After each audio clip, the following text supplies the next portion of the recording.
Welcome to the Echo and Athena podcast, where authenticity drives real change. I'm your host, Brian John, and together we'll explore stories and strategies to help you embrace your true self and make a lasting impact. Are you ready? Let's go.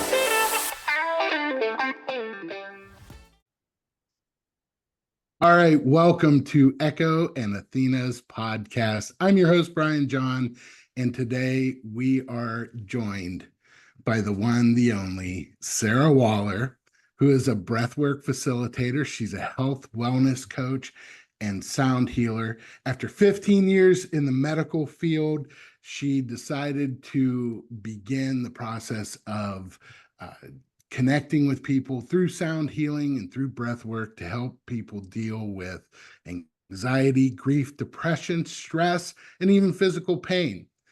Fortunately, I was part of a men's support group, which, for those of you listening, Echo and Athena has restarted a men's support group.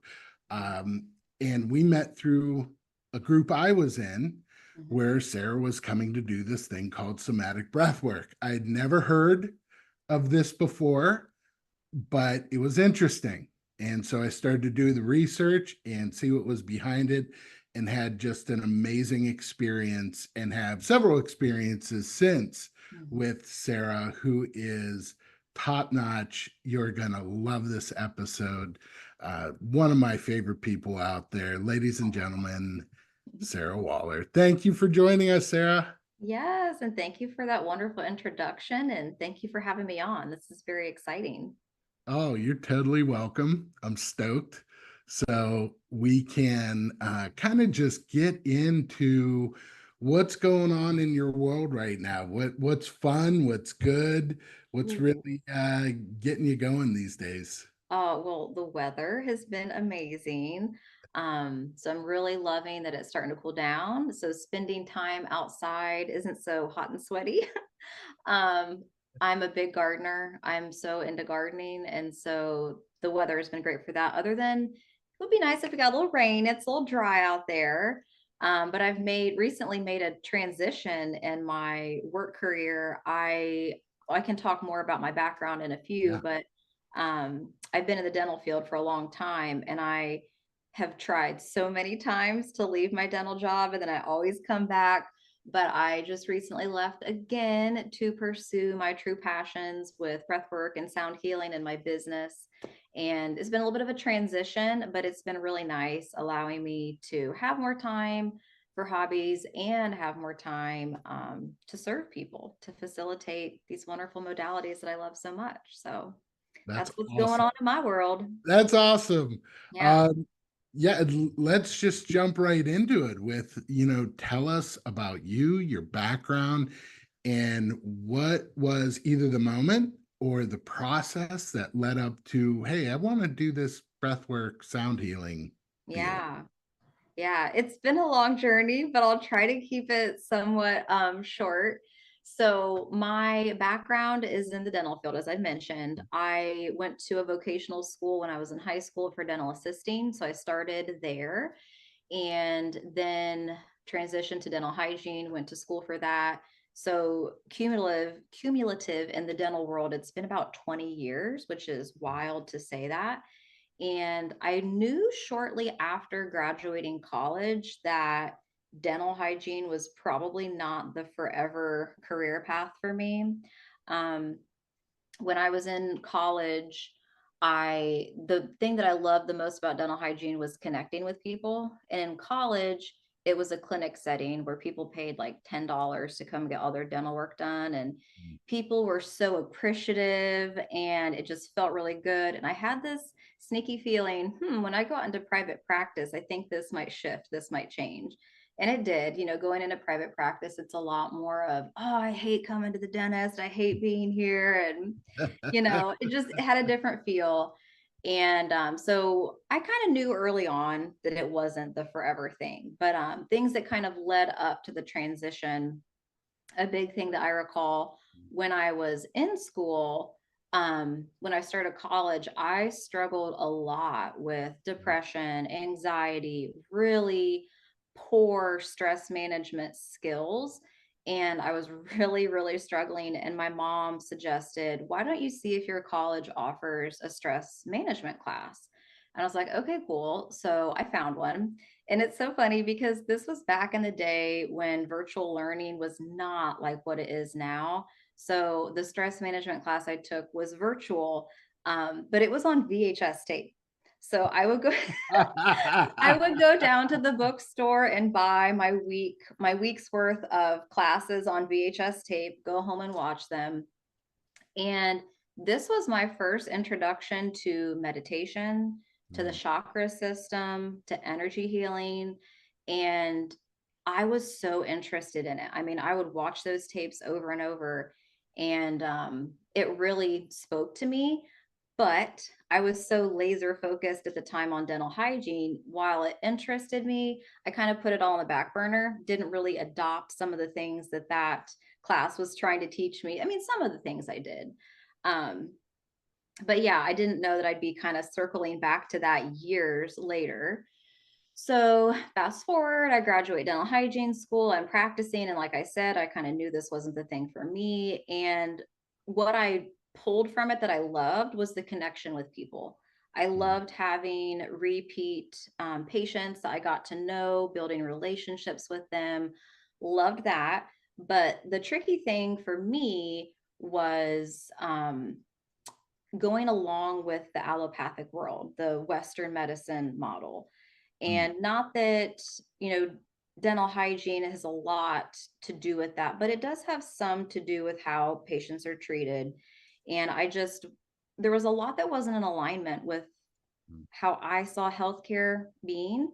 And even outside of the dental world, myself and my loved ones dealing with chronic health conditions and seeing the so much lack in what Western medicine can provide for helping people with those kinds of conditions.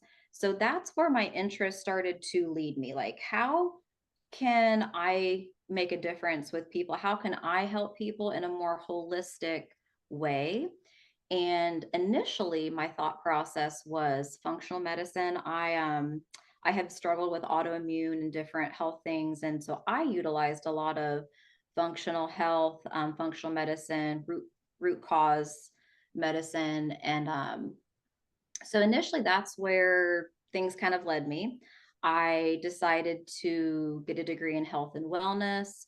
And after I did that, I decided to become a health coach. So I did a program through the Functional Medicine Coaching Academy. I did health coaching for a little bit, and it still didn't quite fit. But one of the beautiful things was with my degree was all about mind body medicine, like big emphasis on that. So with that degree, I started to adopt different mind body practices.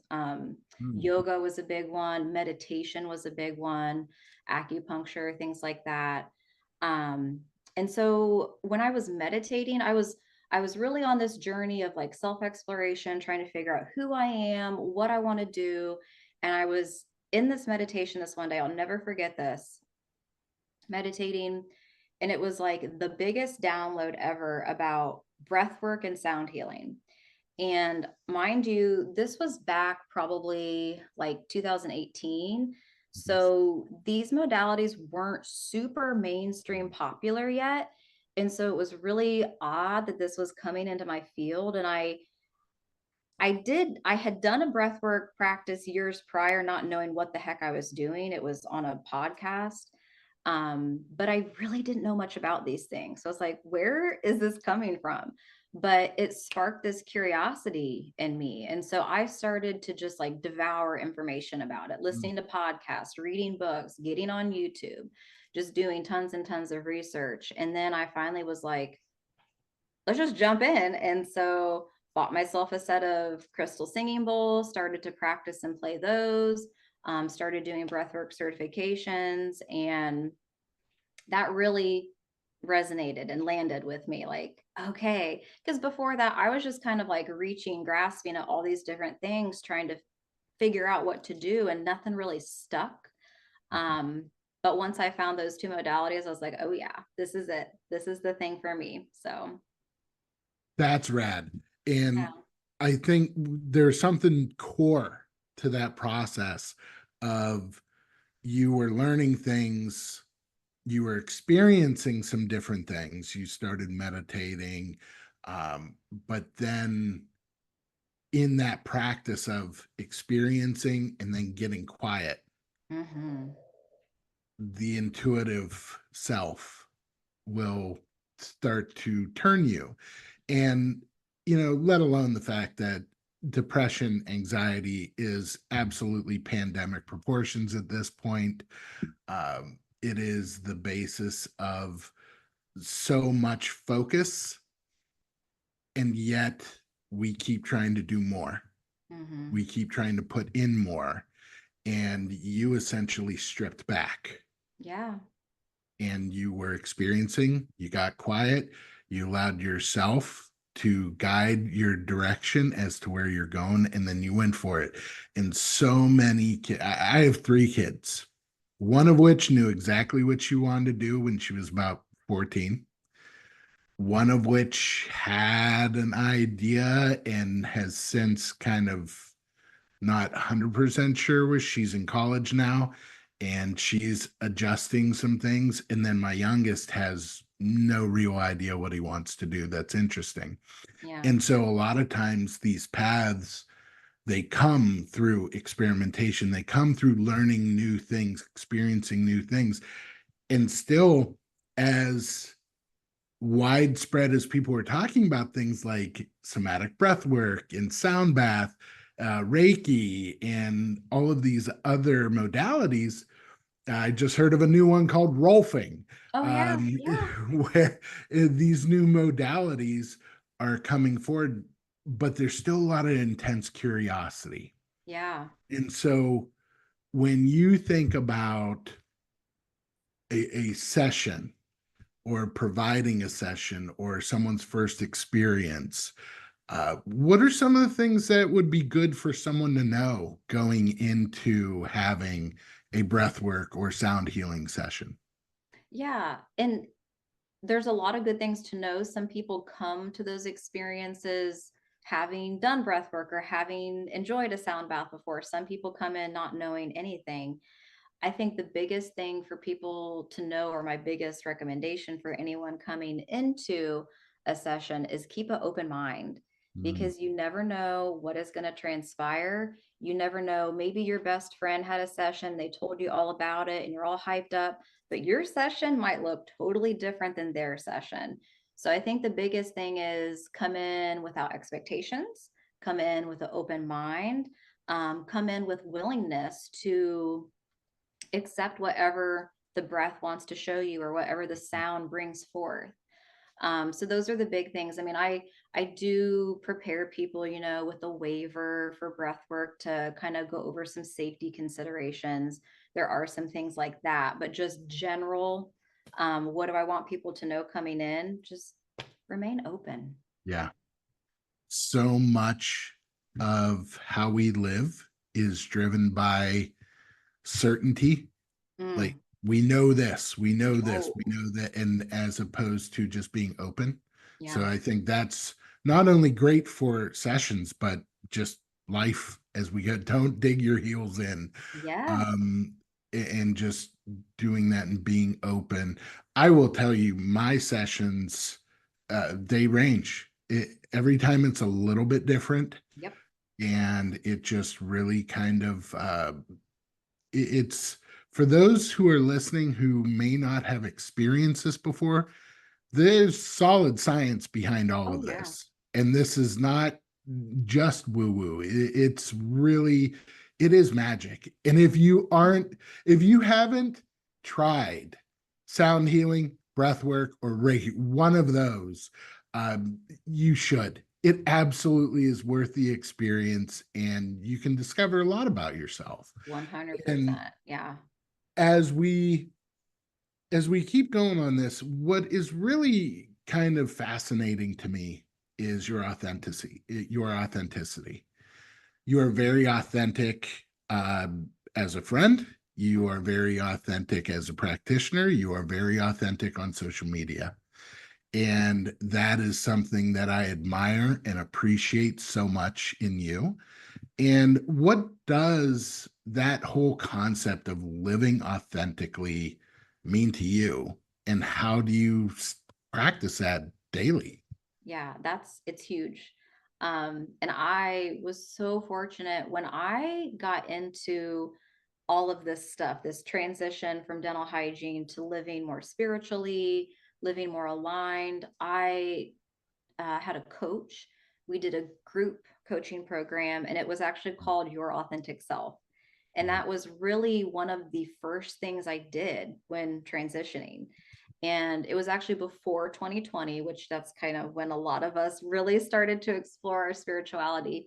Um, but yeah, that was eye opening and really helpful. And it was really much needed for me because I felt so Mm, lost in this profession that, you know, to be dramatic, I mean, it sounds dramatic, but I felt like it was crushing my soul because I'd go to work every day. There were pieces and parts of my job that I truly did love, but there was so much of it that just wasn't in alignment. And I just felt so lost. Like, how do I get out of this? And, giving myself time to get quiet and to tune in and to listen to what I truly wanted to do. And once I learned what it meant to be authentic and started living that, I don't want to go back. I don't want to go back to a place of feeling lost or feeling like I'm not in touch with myself or I don't know myself. So that's kind of what it means to me, showing up every day, true to myself. And it's a constant practice. There's times mm, where I can tell, ooh, I'm feeling a little bit out of alignment. I'm feeling like I'm not showing up as my most authentic version of myself. mm, So constantly checking myself, coming back to myself, mm. giving myself that time and space for reflection. Um, I don't know if that answers your question, but that's It kind of what it's all about to me. it does, and it provides opportunity for a couple follow-ups if you don't mind. Absolutely. Um, One being, okay, so a lot of people think authenticity is, well, if I drop the F bomb around my friends, then I should drop the F bomb everywhere I go. And I should be that exact same version of myself. And that is not authenticity. Mm-mm. That is essentially lack of situational and emotional awareness. Yes. So, a friend of mine once said, listen, a chameleon is always a chameleon, and they just change colors to match their environment. Hmm. And the idea of a chameleon is normally a negative. Yeah. But in this situation, she's saying you are still who you are. You just, the environment around you requires you to make some adjustments, one, to be heard, and two, to be safe. Hmm. So, with that being said, as you are practicing being authentic every day and you feel yourself out of alignment, what are the one or two things for you? Sometimes it can be different, but what are the things that bring you right back and help you either um, work through whatever is preventing you from feeling aligned with who you are, Hmm. or just help center you right back and ground you, and you're like, okay, I'm ready to go now. Yeah, I think for me, a big thing is journaling. Mm, And sometimes, if it's a specific situation that I'm faced with that I need to make a decision on, I'm a big pros and cons list kind of girl. So, like weighing things out or just free flow writing to just kind of really stir up what's in me, what's coming out, rereading that, exploring it, reflecting on it. So, journaling is a big one. And I think the other huge one for me, I'm such a nature person. Like I had mentioned, I'm big into gardening. So, just spending some time out in nature, again, getting quiet, spending time outside without headphones in, and just listening. And sometimes, like, without even trying, like, maybe I'm not actually looking for an answer or looking for anything, but just taking that time to slow down and get quiet. Sometimes those insights just come through. Yeah. mm, yeah, I love that you brought up nature. More and more science coming out about the interactions of human beings and nature and how important that is and how we've distanced ourselves from that. But that's a different podcast for a different day. Yes, we could go off on a tangent on that one. For sure, for sure. So, in your world, who or what has been your biggest influence in your journey towards authenticity? And the second part of that is that same person also been your biggest influence in pursuing your healing regarding the stress you were dealing with Yeah. back when you were in school? I think for a who, one of the first coaches I worked with that I had spoke of earlier, her name is Vanessa Lambert. Um, Huge inspiration. I had a couple coaches when I first started this journey, both of which have really helped shape who I am. And one of them, I remember the one thing that she said a lot was lean into the fear. So, if you're scared, maybe make a move. Don't be afraid to make a move.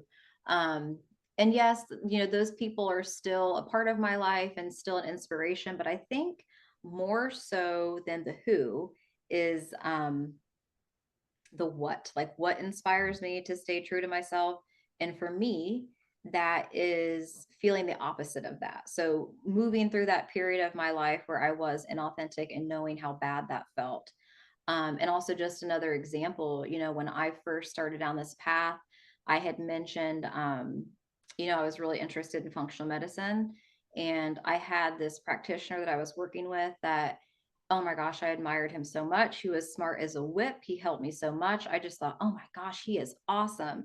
And when I first started down this path, I was really trying to be like him.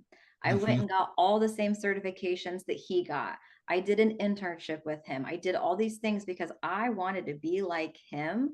And then it didn't fit. And that was a very big learning experience for me to really remember that whenever I'm pursuing something or going for something, asking myself, why are you doing this? Are you doing this because you're genuinely interested in that? Or are you doing it because you're trying to be like someone else?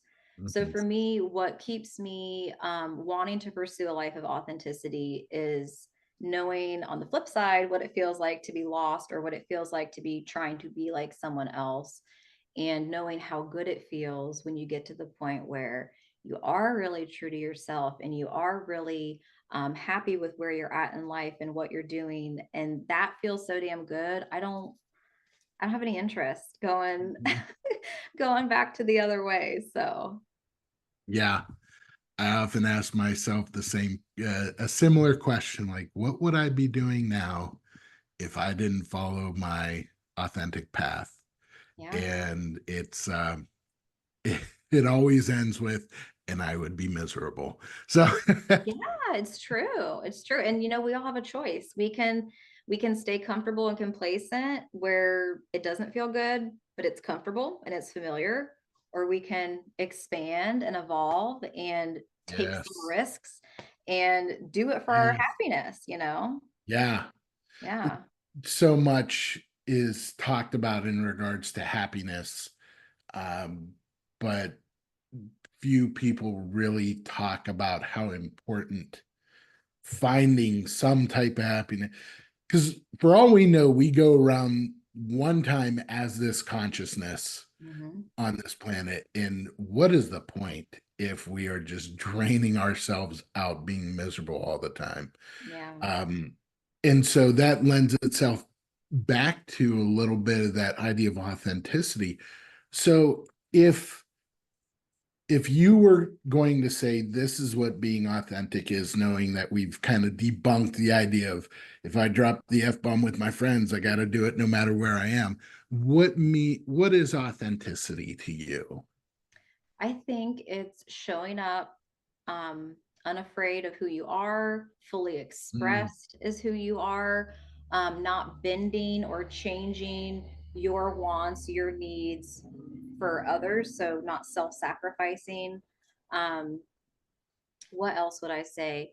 And not like changing if you're hanging out with different groups, honoring your word, what you say is what you do. Those two things match.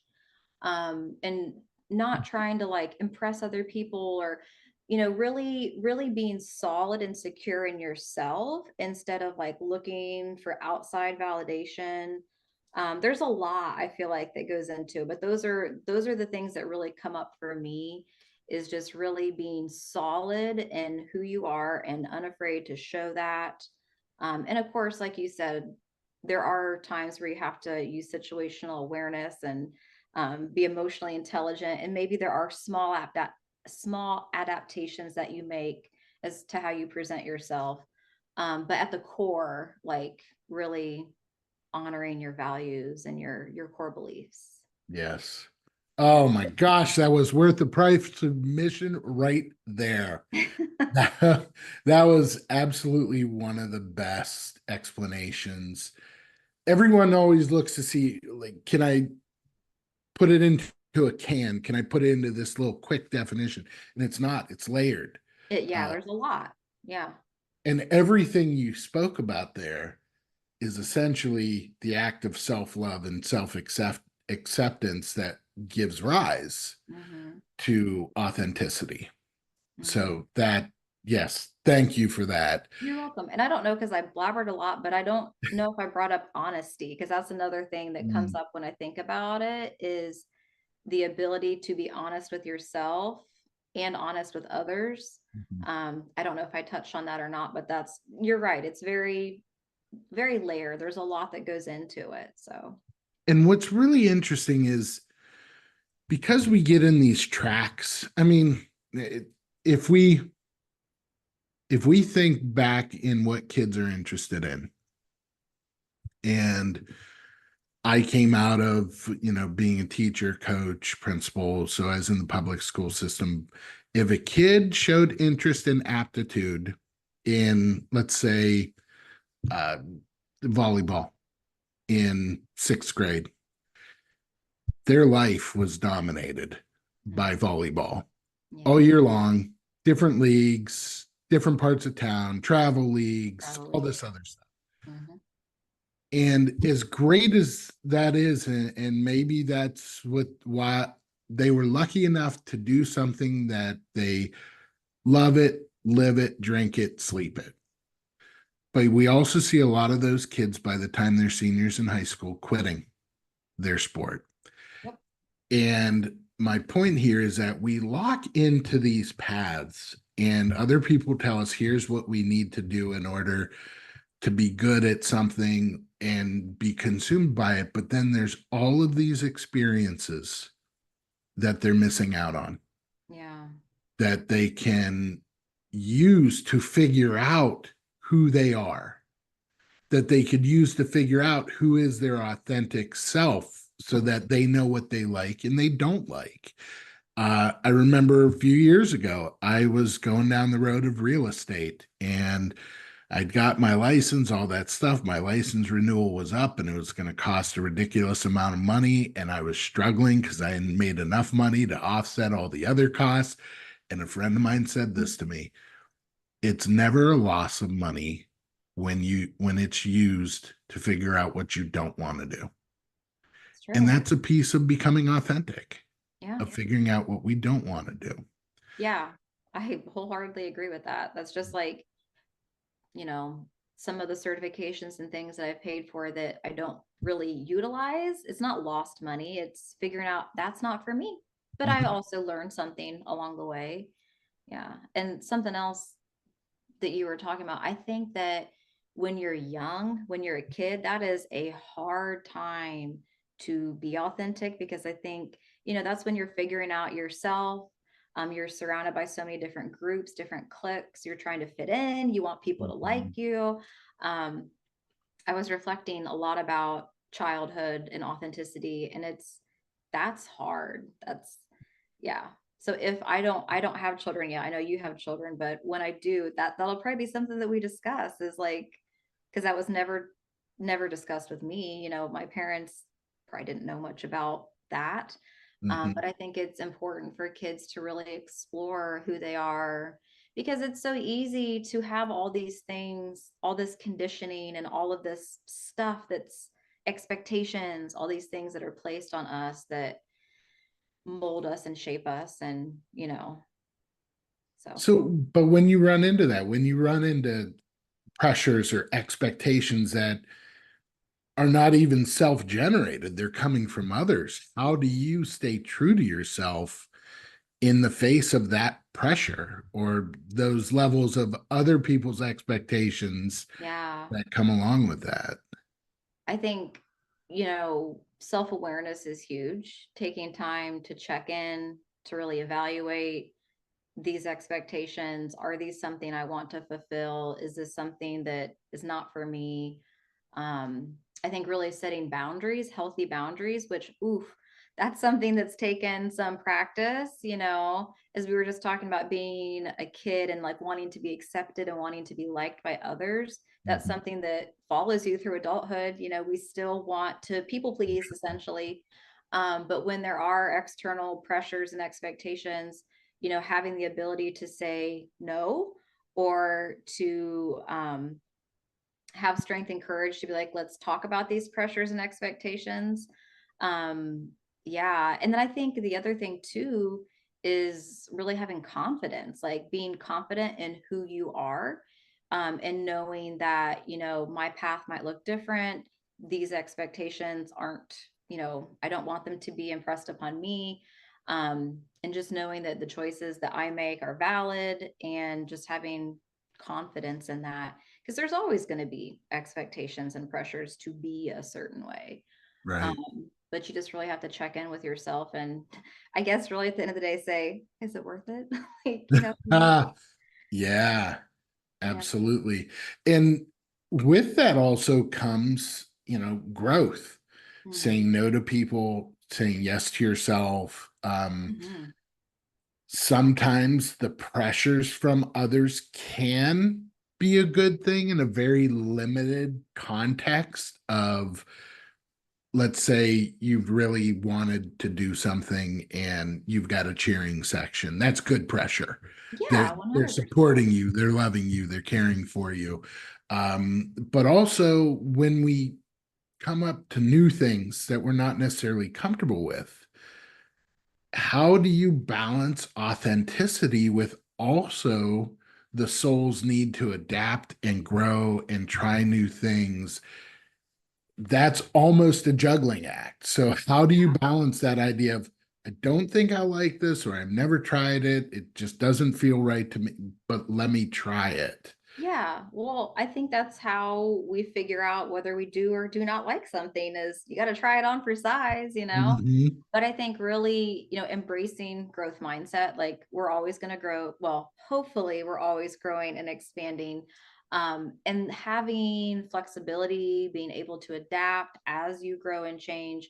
So like, here's the thing, as we move through life, there might be different things that we believe in that shift or change. Things are going to change.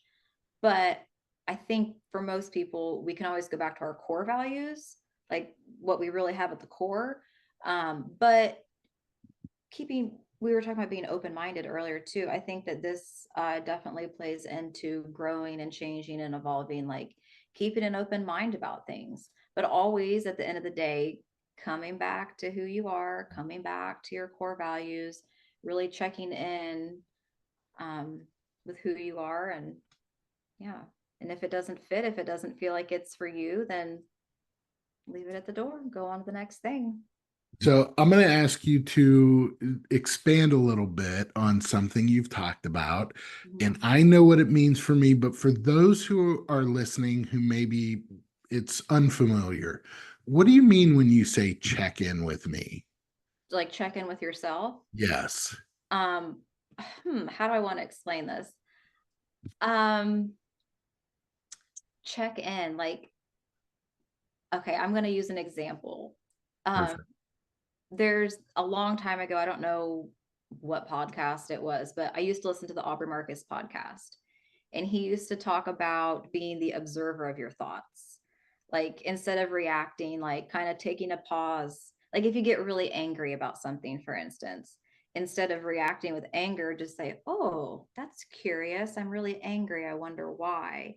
So I guess the best way for me to describe it is becoming like the observer, like just taking a step back.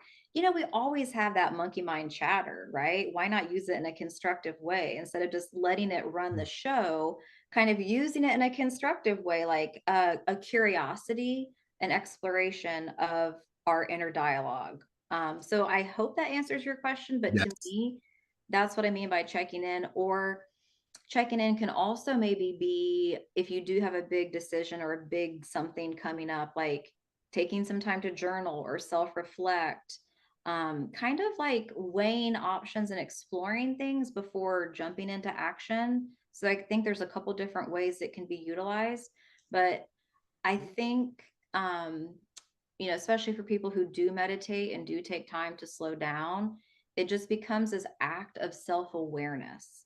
You know, it's interesting. I think about there's some people in my life that I'm around that they just talk, talk, talk, talk, talk without even thinking about what they're going to say. It's just like mouth vomit, right?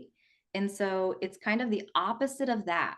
You know what I mean? Kind of slowing down, just taking some time to really consciously choose your words, think about your actions, that sort of thing, if that makes sense. Totally. That's something that I have actually, when I get uncomfortable with the silence, Mm-hmm. oh, I start talking, and there is a little bit of a dichotomy to it if I'm in that space where I'm I want to engage. Yeah. And it's just, I've noticed over time the question, why? Why am I talking right now? And it usually has to do with a lack of ease Mm-hmm. with not knowing, and it normally is a phone conversation of what the other person is experiencing. Mm-hmm. So I just want to keep going. Yeah. And I have checked it. I do the why. Why do I feel this way? Check in quite a bit. I do the check in where I just kind of breathe and try and remove myself from the situation. Um, it's still a work in progress for me to Mm-hmm. figure out exactly how to check in because it's very layered. Yeah. I would encourage anyone just take a breath and Mm-hmm. just what am I feeling right now? Why am I feeling it? That's huge. Yeah. That will get them so started down that road. And as you said, it's going to be different. Yeah. Your lists, your journaling, taking a breath, observing how you're feeling. It's can be very nuanced. What's funny is I had that really long-winded answer to that question of what does it mean to check in? And I think the best summary is take a breath. How do you feel? What are you feeling? Like that just kind of sums it up, just that little pause, take a breath. Yeah. Well, I appreciated how you framed it, though, even though it was probably, that was a question that was coming at you like, "Ooh, this is really complex," but it's important to show all those different sides Mm-hmm. of it, especially for folks out there who are going, what do you mean by check in with yourself? That So might be that, a foreign concept to some. And if it is, they yes, want to check it out because it's yes. pretty important. Um, and I got to tell you, as I'm pursuing a master's degree right now in clinical mental health counseling, Amazing. and so many conversations that I have with people, they're just running on autopilot. They're just trying to get to the next thing because they're stressed out, they're burned out, they're depressed, and they just want to make it through the day. And Mm-hmm. they're just kind of reaching to the next thing. And it's so scary and so difficult sometimes to just take that breath because that rabbit hole can go very deep. Mm-hmm. But it's an important one to journey. Yeah. And what a perfect way to journey that I found was within the energy practices. Reiki was my first exposure to an energy practice. And one day I'll have my Reiki practitioner on here, but and we'll talk about that experience. But when I did somatic breath work with you, it was I did it in a group. It was like 10 of us, or maybe seven of us. And there were lots of different reactions going on in the room. Um, but it was the best way to explain it would be a whoosh. Whoosh. Yeah, I like that.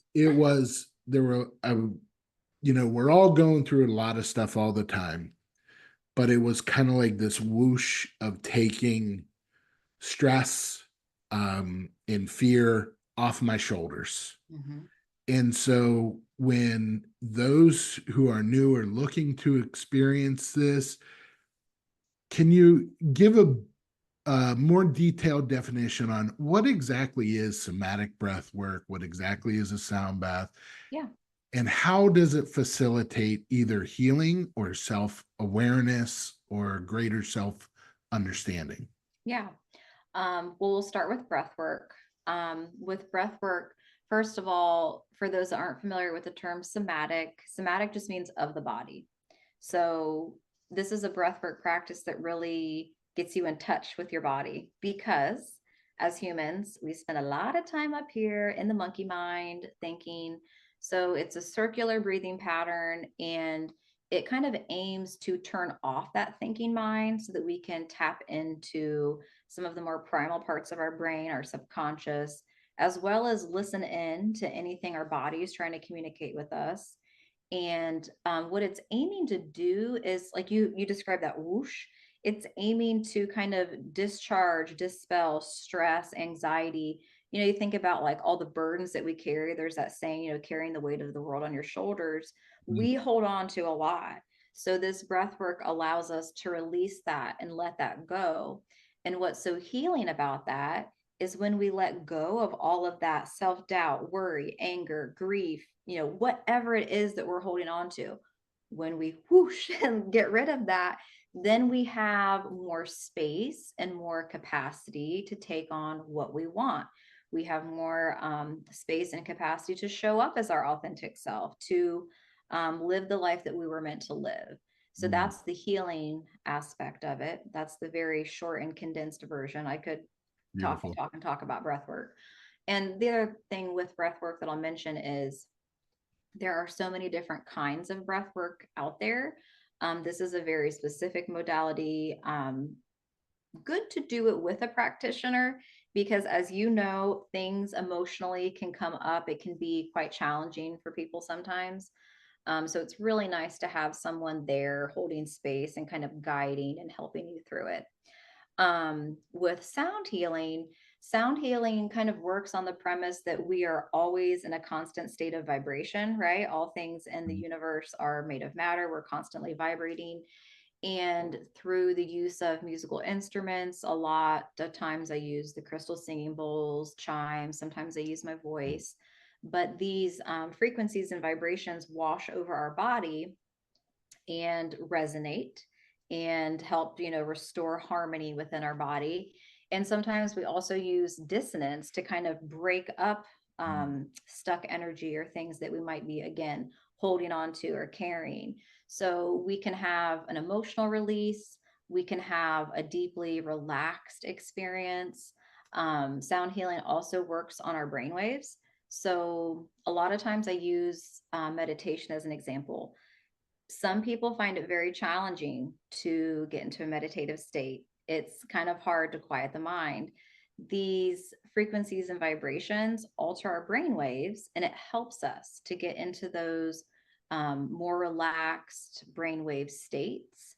mhm, And the beautiful part of that is when we're in those deeply relaxed states, that's where our body's innate intelligence takes over. That's where we can move towards healing. If you think about it logically, your body is not going to repair and heal when you're stressed out all the time. You have to slow down and relax and allow your nervous system to go into that deeply relaxed state. And that's where the healing occurs. And also, with both of these, I think part of the question you said is how does it help us connect to ourselves? With both of these, getting quiet allows us to connect to ourselves. When we do the breath work or when we do sound healing, sometimes we have these beautiful insights that come through that help to guide us in what we're supposed to be doing in life, or guide us to what we're not supposed to be doing in life. So for those who are unfamiliar, that's the general gist of both of the practices and how they kind of help to facilitate healing. Perfectly stated. And I got to tell you, probably the number one thing I am now saying to folks who, whether it's clients, or it's just people who are looking for a better way to handle the stress, is I can't meditate. My mind runs away with me, and I'll tell them, okay, let's not worry about meditation right now. Mhm. Why don't you try working with a breathwork practitioner? Or why don't you try doing sound healing? Because there is no requirement on clearing the mind without a tool. And the Mhm. sound is a tool, the Yep. breath work is a tool. Yep. So, for those of you out there who are like, oh, wish I could meditate. I can't do it for more than a minute and a half. It's driving me nuts. I'm thinking about my kids' lunches, or I'm thinking about what I got to do later on. I'm thinking about all these other things. I can't do it. How about this? Don't use that tool yet. Yeah. Use the tool of working with a breathwork practitioner or a sound bath practitioner, and it will help uh, so much. Help you get back to that square one Yeah. and bring insights, as you mentioned. Oftentimes people, when they get insights in these processes, it's sometimes they just get in this mode of, okay, I gotta go, I gotta sprint, it's all or nothing. And so a lot of times I work with people to just say, okay, let's slow down just a sec. Let's take the insight that you gain from these healing experiences and practices and incorporate it into your life, as opposed to going in a completely different direction. So, how do you incorporate the insights you gain from these experiences, whether it's breath work, sound healing, Cambo, etc.? Um, how do you incorporate those insights? Yeah. Let me think about this. So, I guess I can give examples. That might be the best Sure. way to kind of talk about it. I don't know that I so much incorporate them directly into my sessions, um, but I definitely incorporate them in just my way of being. A lot of what I've been shown through breathwork sessions, sound. Well, first of all, when I receive breathwork or sound healing, it's always like oh yeah, I should do this more often. I should receive more often because it's so needed, especially being a facilitator, the work that I do, all that I take on and accumulate. It's good for me to practice these things, to have space to release and let go of things. And with a lot of the plant medicine that I've done, you mentioned combo and ayahuasca. A big insight, a big thing that those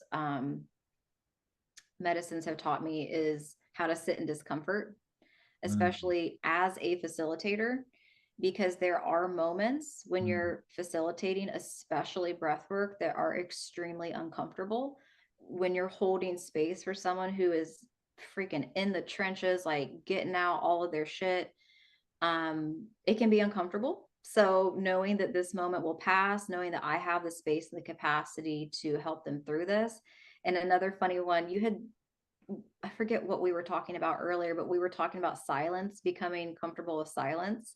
mhm, Um, you know, medicines have taught me how to sit in silence, because I remember when I first started facilitating, there's two parts of the session that there is silence. And, you're kind of like uncomfortable with the silence at first. So with breath work at the end, I always give people space to integrate before they like come back and come out of the session. mhm. And it can be like a good 10, 15 minutes of just sitting there, taking it all in. And then the other one is when you finally do open it up for shares and everyone is being really shy and you say, does anybody want to share about their experience? And it's just crickets, and just learning to sit in that silence and be comfortable in that silence. So those are things that I've taken from experiences with breathwork, sound healing, plant medicine, just sitting in the discomfort, sitting in the silence. And also a big one is not forgetting that I too need to receive. Like I can do all of my self-help, self-healing things by myself, my journaling, my time in nature, this and that. But I also need to turn to practitioners, and I also need to, receive Reiki, receive breathwork sessions. I love, receiving a sound bath because there's been many times where I'm feeling like depleted, and it's hard for me to want to facilitate that. That came up last year before I sat with ayahuasca. I was just like, I don't even know if I want to do this anymore. Like, I don't know. And to be honest, a lot of it was all that goes into like the social media marketing aspect of business. I was just over it. Mhm. But then I went and sat with the medicine, and it showed me like, girl, you got to take some time to unwind and to chill, to recharge was really the big message, recharge. And I came out of that. And then, that's when I decided I got to quit my job and really devote myself to this work. Like I was really inspired. I just needed a wake up call that I needed to make some shifts, make some adjustments, and what my self care looked like so that I could show up. And I did have the capacity to facilitate for all these beautiful people that come to me. So, Mhm. yeah. And I just want to say again, just the experiences I've had under your guidance, just unbelievable. So, and I want people to know, like, sometimes the vulnerable stuff comes up. Oh, yeah. Sometimes hard stuff comes up, and there's an element of courage that you have in doing this. Mhm. Um, but if the problem of stress, anxiety, depression, just feeling overwhelmed or burnt out or feeling unfulfilled and hollow has created such a pain point, it's worth it. But the only way out is through. And Correct. so Sarah provides just an unbelievably supportive environment from the questions that are asked before the session to how you participate in the session as a practitioner. And so you're taking on a lot of other people's stuff Mhm. as they share and as they walk out the door. And I know you followed up with me as well as other friends of mine, text message the next day or 2 days later, checking in on you. And I think there's an extremely important piece here that all of us don't do. And that is, we do not practice balance when it comes to input and output. Mhm. If someone is seeing a counselor and that counselor doesn't have a counselor, get the hell out of there. Yeah. If you are working with a coach who doesn't have a coach, Mm-mm. that's not who you want to be working with. And Mhm. it's not that there's gurus that we're looking for. That's not the point. The point is the modalities in which we practice and help others. If we are not utilizing those same things or things like that, services like that, we're just draining ourselves out. Mhm. And so you talked about it a little bit, but how does being authentic play a role in your being a practitioner, especially when you are guiding clients through potentially vulnerable experiences? Like, how do you hold that space, especially if their experience may trigger you? And then Mhm. what are you doing on the back end to resolve that, let it go, and or provide for your own self-care out Yeah. of that? Well, I think that being authentic is a huge part of being in a role like this. I don't think that I think that if I wasn't showing up authentically, I do not think that people would have the trust in me to guide them. I mean, I think for the most part, people have a pretty good bullshit meter. You know what I mean? Sorry, cursing, but No, that's all right. I do it a but lot. if you walk into a room and there's somebody up there like being all fake and not being real, like you're not going to want to open up. You're not going to feel safe to open up. So a big part of when I facilitate is really striving to create a safe environment. And normally that starts with me not stealing the show. When I start a session, I turn it over to my clients and I say, okay, I want to hear from you all. I want to get to know you a little bit better. I want you all to get to know each other a little bit better because we're all going to be sharing this intimate experience together. Um, and then, oh, what else do I want to say about this? Mm. You had asked about, I forget how you worded this, about holding space for them, even if it Especially when triggers. you're triggering Yeah. or triggered. I think that with that, there have been times in my sessions where I'm like working one-on-one with someone and like I can feel what they're going through and it makes me cry. Like it elicits a response, an emotional response from me. And I'm not going to let that consume me, but it happens. Like that's part of being a human. Like that's part of showing up authentically and recognizing that I have emotions too. Like I have deep, deep empathy. I've never been triggered so much that I couldn't continue a session or hold space. But yeah, there's been times where I'm in there wiping my eyes and crying too, and crying right alongside people. And I think that that's just part of being empathetic and being authentic. Um, and I've had someone ask me before, doesn't it bother you when people are like bawling their eyes out and screaming their head off? Like, what does that do to you inside? Sometimes it does make me cry, but oftentimes I'm like, hell yeah, like get it out. Like I'm rooting for them. I'm happy that they have the ability and the space to release what they need to let go of. For some people that might be really jarring and scary to be like holding someone when they're like shaking and crying and having this huge expression, but for me I'm like, oh, thank God they're getting it out you Mhm. know so that's that. Yes. I remember growing up, learning in school that at this point in time, men's life expectancy was 72, women, I think, were 78. And I remember our teacher talking about, and this was in a health class, so there is some validity to what the teacher's saying. It's just not like a random conversation that was happening in math. But the teacher said it has to do with the emotional willingness of women to let their emotions out and to be emotional. And we've since found out how not just that was true, but how deep that goes, along with social connection and lots of other things. But my point being, so I'm in a room with seven other guys, and I will never forget one of my friends was there and he was just bawling, losing. And to hear this dude who is buff, who is, he can handle himself in, you think, in any situation, and to hear him sob, it didn't disrupt from my experience whatsoever because you do such a good job of getting people focused on their breath and what they're doing.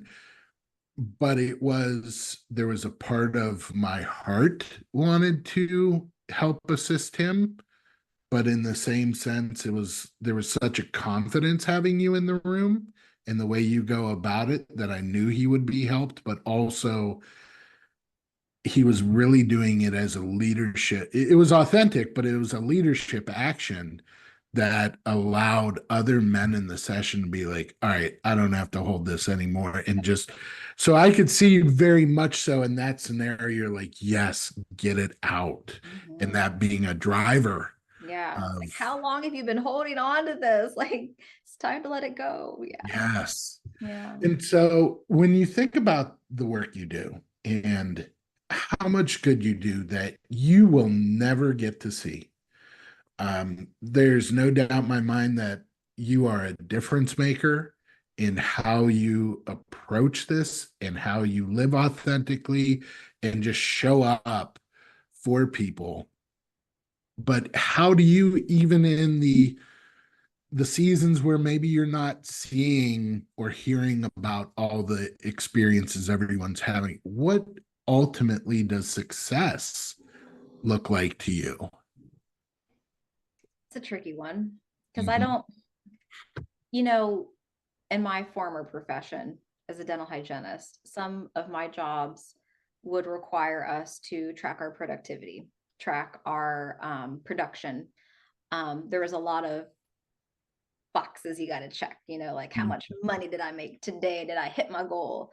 That is not the case in this profession at all. So I don't often think about success. Like I don't, well, I guess to me, what would be successful is if I have a session and I have, however many people show up, whether it be 6 people, whether it be 12 people, to have one person out of that group, have an experience that was meaningful to them. That's Mm. enough, and I guess that's the only way I can think to measure success. But I do often think about, the ripple effect, if that one person in a session has something really profound or really impactful happen to them, how that will influence and affect their life and the people around them. And it's kind of just like that chain effect or that ripple effect.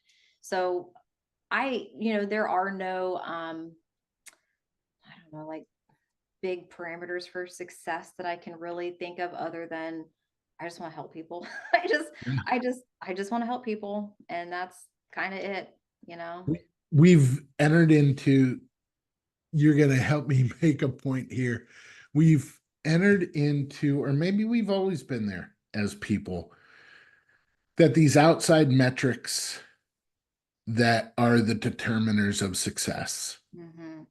The only reason why people care about what the guy from Tesla uh, does or says is because he has the outside metric of money. Yeah. Hmm. And frankly, I don't care what that individual has to say. I don't want his mentality or type of success. Yeah. I'm not saying no to money, We all but need it. but if they were a podcaster, success to them is, have they monetized their podcast? How many views? How many listens? Mhm. And this has trickled down into so many different ways. They're successful. Why are they successful? Well, she's a doctor and they live in $1 million home.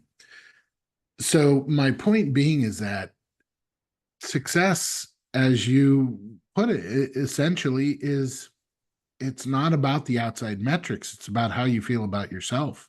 Yeah. It's Because about the path that you're walking. Does it feel right for you? I guess actually that would be how I would measure success is, am I happy doing what I'm doing? Point Mhm. blank. Like, yeah, money is important. It makes the world go round. We need it. Okay. Like, let's be Yep. real. But that is never going to be the determining factor of success with what I do. There's all these people out there on Instagram. They're like, oh, you can make X amount of money to do my program. I'll teach you how to make tons of money. And that'd be cool. But also, the more money you make, probably the harder you're working. And I don't want to work myself to death. I've already had a Mhm. job like that where I've worked myself to death, and that's not what I'm trying to do. I'm just trying to help people enjoy my life, be happy, go garden. that's, Yeah. that's good for me. Yeah. But that's success. That's massive success Yeah. for you. And I've been ranting about this for a couple weeks in my social circles. I think there's an important phrase missing from all of our definitive statements. And the phrase is either to me or for me.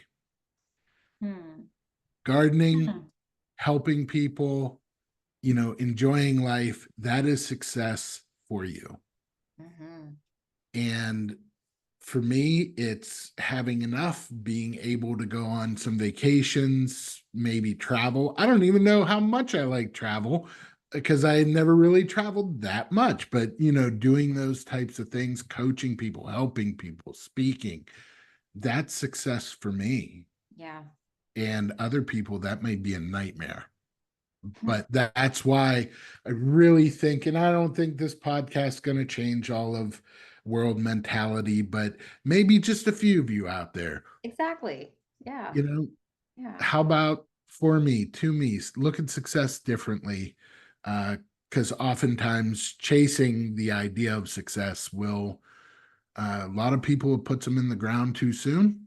I And know. some of Yeah. us makes the existence here absolutely miserable. Yeah. Agreed.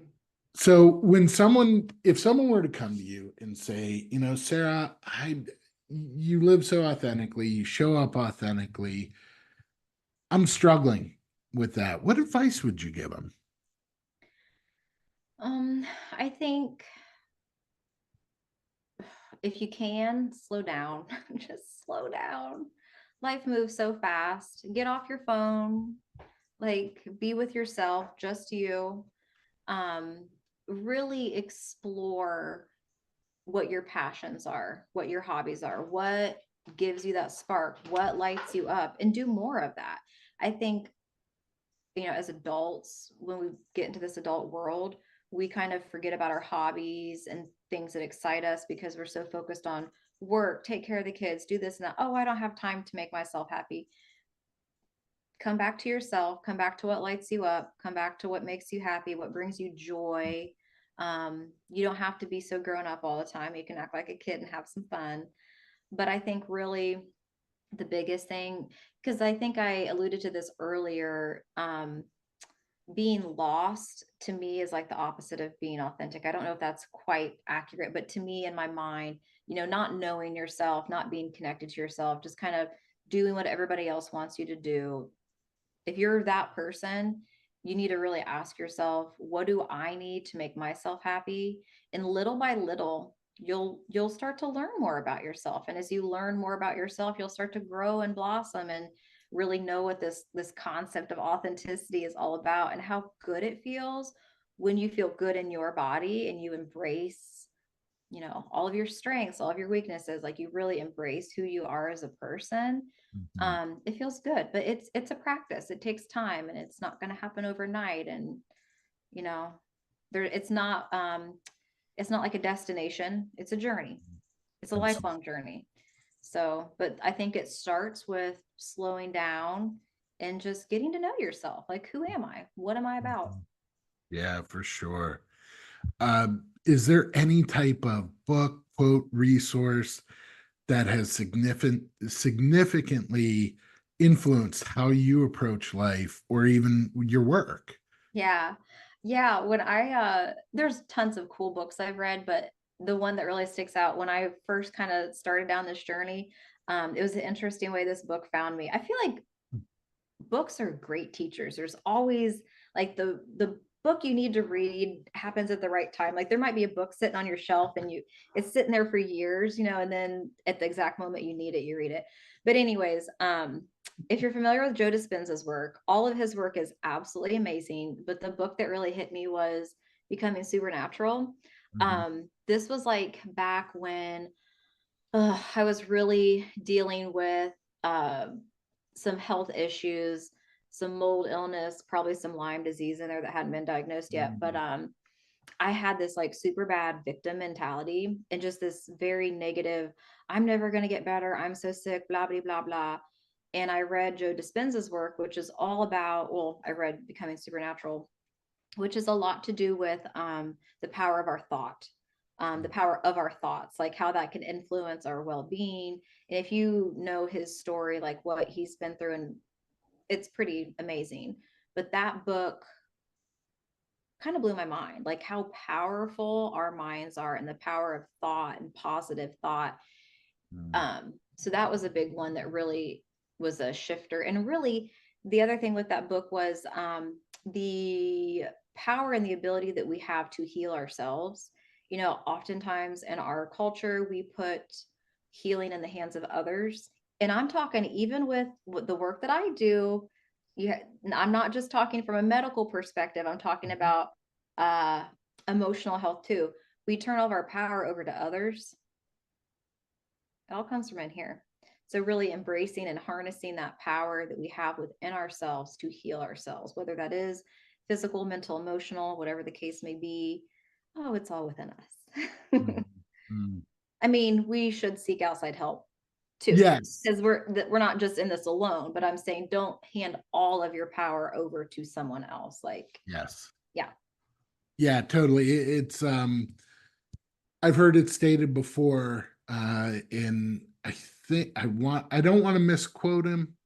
Um, so I'm just gonna leave the quote out, but he's well known Eastern um medical practitioner, uh, Ayurvedic practitioner. And I believe the quote was Western medicine is great for acute situations Mhm. where there's something in you that needs to be taken out. Broke my arm, or yeah, Yeah. yeah, broke Yeah, my and leg. that's the strength of it. But the idea behind a lot of the Eastern medicine is the prevention of it. But a Mhm. lot of times, what we don't ever think about is the power of that internal self talk and how that self talk can drive us into a state where we are very susceptible and essentially giving over the power. And I know that that can be phrased in a toxic, it can be done in a toxic way. But what we're talking about here for anyone listening is essentially don't lose your sense of self advocacy. Don't lose the sense that you need to be your own biggest cheerleader and Yep. support system. And that is not just a path to physical wellness, that is a huge path to mental and emotional well being. So, Mhm. as we get ready to close up this amazing interview and conversation, just a couple more questions. What kind of legacy do you hope to leave behind through your work and your life? Yeah. Hmm. Um, Hmm. My legacy. I think I just want people to remember my kindness. Like when I think about Mm. what I want people to think of me, like, you're always kind of curious about, like, I wonder what people think of me. Like, I really hope that people think, oh, she's a kind person. She's a caring person. Because that's really all I want, is more kindness in this world. So I think that would be my legacy. And also just to be an inspiration to people. Like a lot of my clients have come to me, and they've seen what I've done as far as transitioning out of my old career into a new career, and to give people inspiration that they too can leave their corporate job and follow their passion, make their passion their source of income. Like it's doable. So just being an inspiration in that way too, and just an inspiration for other people to be kind too. I can tell you that is a dominant feel of your sessions, at least that I've experienced. And that was before we knew each other. So that is absolutely there. I think there's also a very important piece here that I hope everyone picked up on. And that was essentially you're wanting not necessarily to leave a legacy behind that involves statues or anything like that, but it's a legacy of how people felt when they were with you. Yes. And as a teacher, as a principal, as a coach, as a speaker, I say the same thing over and over again. It's no one's going to remember what you say. They will unless you're part of the 1.001%, someone may remember what you said, but Mhm. it's going to be they're going to remember how you made them feel or Yeah. what kind of feelings surrounded you when they interacted with you. Yeah. And that's I think that is the energetic legacy Yeah. that we leave behind.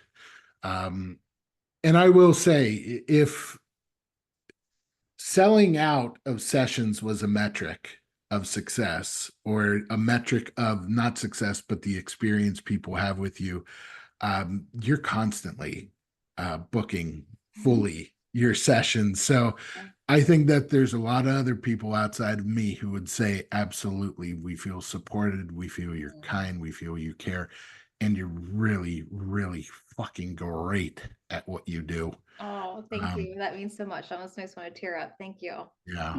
So well deserved. So what is next for Sarah? What do you have on the horizon?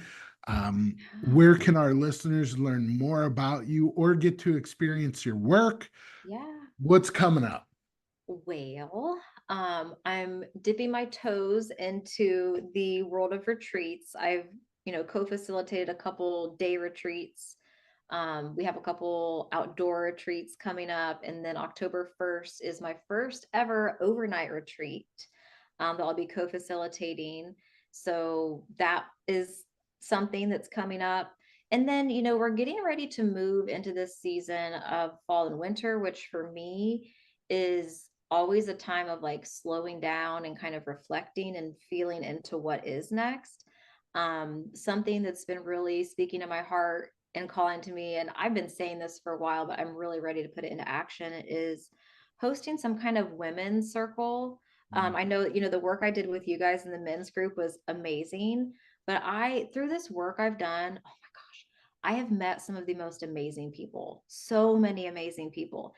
And all of these amazing women that I've met, I would love to just like gather us up in one spot and, hold some sort of um, women's circle. So that's coming, and who knows what else will come after, some downtime this winter. That's when I really kind of go into planning, brainstorming, thinking mode. So we'll see what else is on the horizon. Um, and as far as where people can find me, there's a couple different ways you can go about this. You can go to my website, which is a real easy one. It's just breathworkwithsarah.com. Through my website, there's a link that has all of my upcoming events. On Instagram, you can find me. My handle is at sarah.j.waller. Um, and if you get on the Reiki Center's website, the Reiki Center's in Grandview, Ohio, I hold sessions there. I hold sessions downtown at Ebb and Float. And then I do little pop ups at all kinds of different studios. So those are places you can find me and learn more about the work that I'm doing.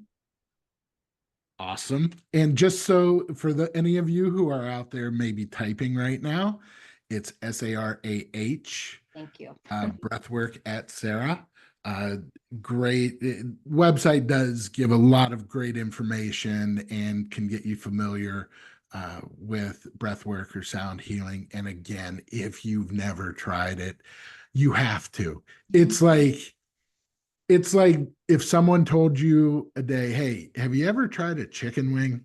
And you haven't tried one yet, it's one of those situations. It could be, I know folks who once they've done it, they swear by it and they continue to do it monthly as part of their own self-care practice and routine, and being able to stabilize themselves. So with that being said, is there anything else? The floor is open to you that you would like to share with listeners about living authentically and making a difference with who Hmm. they are. I think the only other thing I would like to say is about being authentic is don't ever think that you are too small or too insignificant to make a change or to make a difference. I think that's a big limiting belief that a lot of us have, like, well, what can I do to change the world or make the world a better place? You can do a lot. So just don't forget that, you're a unique individual. There's nobody else like you. So whatever your interest or your passion is, just follow it and see where it takes you, see what happens. So, and another thing I'd say is never stop learning, never stop growing and expanding. That's, I think, the key to a good life is just keep learning, keep growing, keep going. Yeah. Rad. Love it. Ladies and gentlemen, the one, the only, Sarah Waller.